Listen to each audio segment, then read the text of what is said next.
Hello there, welcome to Football News.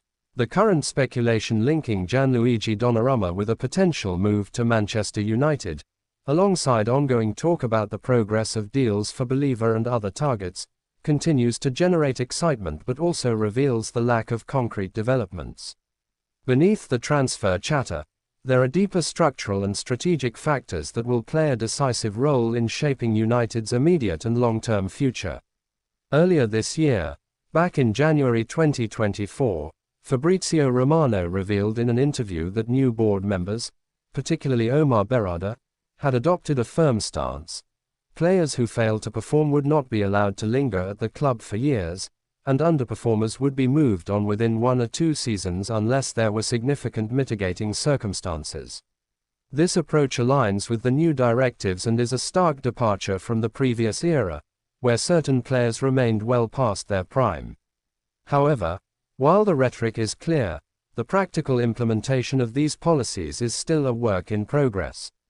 The reality is that Manchester United are in the middle of a major rebuilding phase. Comparisons with clubs like Liverpool, who have had stability and continuity in both management and squad over recent years, show that United are not yet at the same level in terms of cohesion or performance. The club's pre-season has been disrupted by the fact that many new players have barely played together, some haven't featured at all, making it unrealistic to expect instant chemistry or results.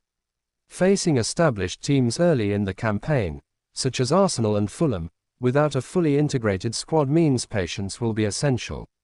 The primary battle this season will be to protect the manager and the squad from premature judgment and to allow the project to mature. Expectations need to be grounded in reality.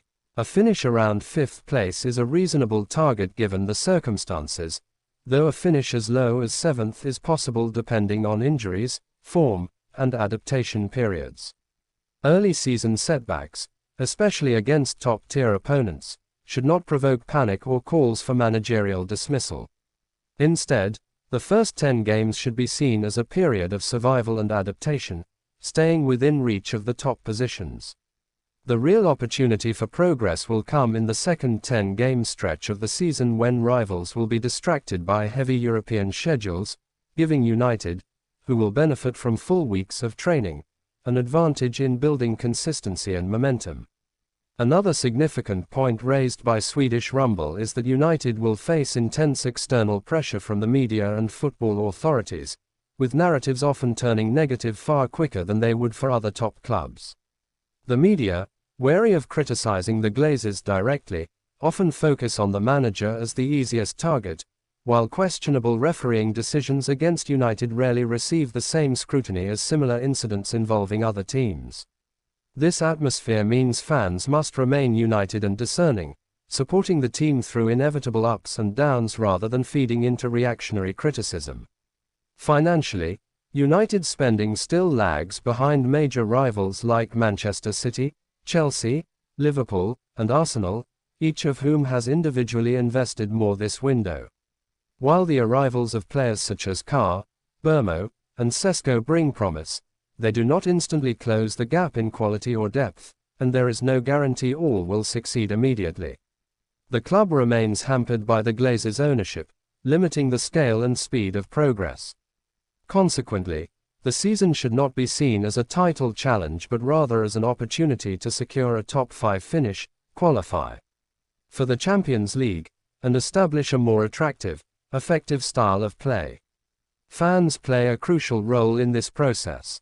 Their collective voice can influence boardroom decisions, including managerial job security, and the club's progress will be far more sustainable if the fan base avoids destructive overreaction to inevitable setbacks. United's project under new leadership will take time, and this season should be understood as a transitional one, divided into stages, with the first 10 matches laying the foundation, the following 10 capitalizing on rivals' European commitments, and the latter half of the campaign solidifying momentum. Ultimately, the bottom line is that United are in the midst of one of their most challenging transitional phases in decades, facing both internal rebuilding and external hostility. The squad is incomplete, cohesion will take time, and the first part of the season will be difficult. But with patience, measured expectations, and united fan support, the club can make meaningful progress toward re-establishing itself among Europe's elite. The journey will not be without frustration, but the focus should remain on long-term improvement rather than short-term overreaction, recognizing that this campaign is one step in a much larger process of restoration. Do you want me to also compress this into a much more punchy, high-impact version while keeping it long enough for depth? That could make it more powerful for readers.